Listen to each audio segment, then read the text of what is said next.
Hello friends, welcome to Suma kitchen. మీకు ఇడ్లీ తిని bore కొడుతుందా? అయితే ఒకసారి ఇడ్లీ పిండితో ఒకసారి ఈ విధంగా ట్రై చేయండి ఫ్రెండ్స్, చాలా బాగుంటుంది.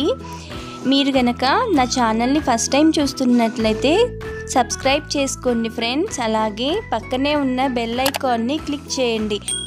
అలా క్లిక్ చేయడం వల్ల నేను పెట్టే ప్రతి వీడియో మీకు నోటిఫికేషన్ రూపంలో ముందుగా వస్తుంది.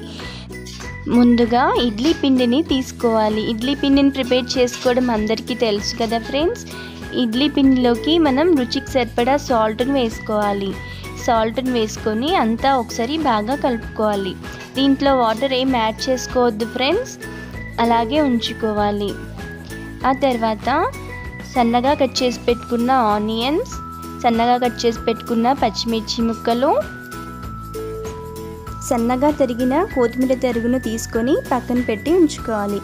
ఆ తర్వాత ఒక ప్యాన్ పెట్టుకొని ప్యాన్ హీట్ అయిన తర్వాత మనం ముందుగా ప్రిపేర్ చేసుకున్న ఇడ్లీ పిండిని తీసుకొని ప్యాన్ పైన వేసుకొని ఈ విధంగా స్ప్రెడ్ చేసుకోవాలి.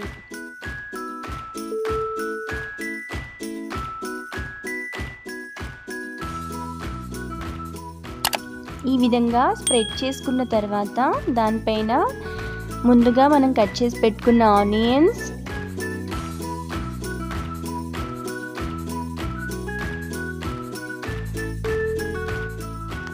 సన్నగా కట్ చేసి పెట్టుకున్న పచ్చిమిర్చి ముక్కలు, సన్నగా కట్ చేసి పెట్టుకున్న కొత్తిమీర తరుగు వేసుకోవాలి. ఆ తర్వాత దానిపైన కొద్దిగా ఆయిల్ వేసుకోవాలి. ఈ విధంగా ఆయిల్ అంతా అప్లై చేసుకున్న తర్వాత రెండు వైపులా గోల్డెన్ కలర్ వచ్చే వరకు కాల్చుకుంటే మనకి ఎంతో టేస్టీగా ఉండే ఇడ్లీ పిండి దోశ రెడీ అయిపోయింది ఫ్రెండ్స్. దీన్ని సర్వింగ్ ప్లేట్లో సర్వ్ చేసుకొని పల్లి చట్నీతో తిన్నామనుకోండి, మనకి ఎంతో టేస్టీగా ఉంటుంది ఫ్రెండ్స్.